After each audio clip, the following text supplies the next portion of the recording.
होते हैं, 60 डिग्री भी होते हैं, ठीक है, अंदर के। और ये सारी साइड्स भी क्या होती हैं, सब इक्वल होती हैं। तो ये मान लो आर, ये मान लो आर, ये मान लो आर, ठीक है।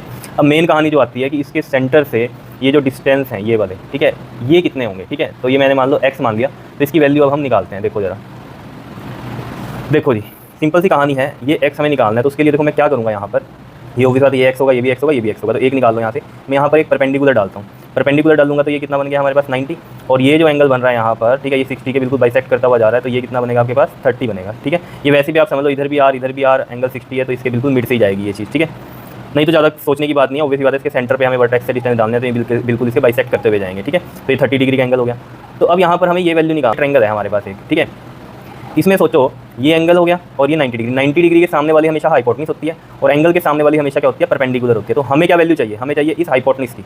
और गिवन क्या है हमारे पास, ये टोटल अगर r है और ये परपेंडिकुलर आपने यहाँ से डाला है इसके सेंटर से, तो इसका मतलब ये वैल्यू होगी r/2 इतनी। तो ये डिस्टेंस हमें पता चल गया, ये जो कि हमें मेनली